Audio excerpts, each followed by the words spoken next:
সমস্ত প্রাইমারি ও হাই স্কুলে পিএম পোষণ স্কিমের আন্ডারে মিড ডে মিলের সঙ্গে দেওয়া হবে এবার থেকে সাপ্লিমেন্টারি নিউট্রিশন বাবদ ডিম ও ফল। কবে কবে দেওয়া হবে, কতদিন দেওয়া হবে, কবে থেকে দেওয়া হবে এবং তার জন্য কত টাকা বরাদ্দ করা হয়েছে সমস্তটাই এই ভিডিওতে আলোচনা করব। সঙ্গে থাকুন। অর্ডারটা দেওয়া হয়েছে government of West Bengal school education ডিপার্টমেন্টের mid day meal project director office cooked mid day meal প্রোগ্রামের পক্ষ থেকে। ডেট হচ্ছে 11 ফেব্রুয়ারি 2025। দেওয়া হয়েছে দিয়েছেন তিনি হচ্ছেন the project director cooked mid day meal programme school education department. দেওয়া হয়েছে বিভিন্ন ডিস্ট্রিক্টের ম্যাজিস্ট্রেট, লেবার কমিশনের, সাব ডিভিশনাল অফিস, চেয়ারম্যান, ডিপিএসসির ইত্যাদিকে।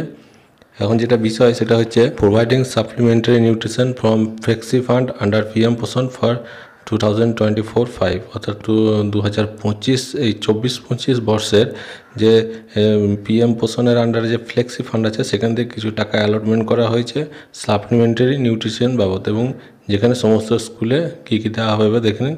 অ্যান অ্যামাউন্ট অফ 7,562.53 লাখ অর্থাৎ 7,562.53 লাখ টাকা এই জন্য অ্যাপ্রুভ করা হয়েছে, যেটা পিএম পোষণের 2024-25 যে বর্ষ সেখান থেকে flexi fund for provision supplementary nutrition 1 egg at 8 rupees per student for 11 days to the 85,93,763 children. অর্থাৎ এই পরিমাণ ছাত্রছাত্রী যে খায় তাদের জন্য 11 দিনের জন্য 8 টাকা করে সাপ্লিমেন্টারি নিউট্রিশন বাবদ বরাদ্দ করা হয়েছে।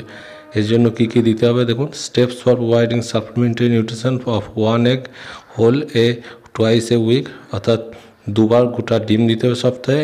In addition to normal provision of 1 egg per week অর্থাৎ যেটা প্রতি সপ্তাহে এমনিতে একদিন করে ডিম দেওয়া হয় সেটা বাদ দিয়ে এক্ষেত্রে ডিমের ব্যবস্থা করতে বলা হয়েছে সপ্তাহে আরও এক্সট্রা 2 দিন, এবং ই স্টুডেন্ট ফর 11 days অর্থাৎ প্রত্যেক ছাত্রছাত্রীর জন্য 11 দিন ধরে, এবং এর জন্য 8 টাকা করে পার স্টুডেন্ট দেওয়া হবে, যেটা মার্চ 31, 2025 মার্চ 2025-এর মধ্যে সমস্ত টাকাটা খরচা করতে হবে।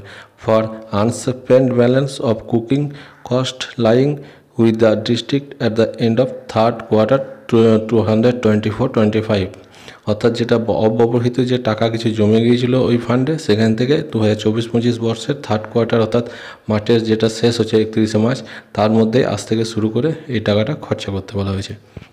District wide allocation of fund in favor of flexi fund is attached herewith. It is to be noted that no separate limit will be provided for the purpose through PFMS. It has been to burn out the cooking cost component. It may also noted the allotment of cooking cost for fourth quarter has already been released to the all district and such fund may not be used for this purpose. অর্থাৎ এমনিতে যে পরিমাণ টাকা দেওয়া হয় যেটা রান্নার জন্য সেটা ছাড়া হয়ে গেছে, আর এই টাকাটা এক্সট্রা নিউট্রিশন হিসেবে ব্যবহার করতে হবে, ওই কস্ট কুকিং কস্ট হিসেবে ব্যবহার করা যাবে না। নিচে একটা পেজ অ্যাড করা হয়েছে কি কি করা যাবে এবং কবে কবে খাওয়াতে হবে। পিএম পোষণ গভর্নমেন্ট অফ বাজেট দেওয়া হয়েছে, এখানে বলা হচ্ছে additional nutrition for children 1 egg seasonal food 8 টাকা ফর 11 days 1 week অর্থাৎ যেখানে যেটা প্যাকেটে যেটা দেওয়া হলো সপ্তাহে একদিন করে কিন্তু দেওয়া হবে, এবং এর জন্য শুধু ডিম নয় সিজনাল ফলও দেওয়া হবে।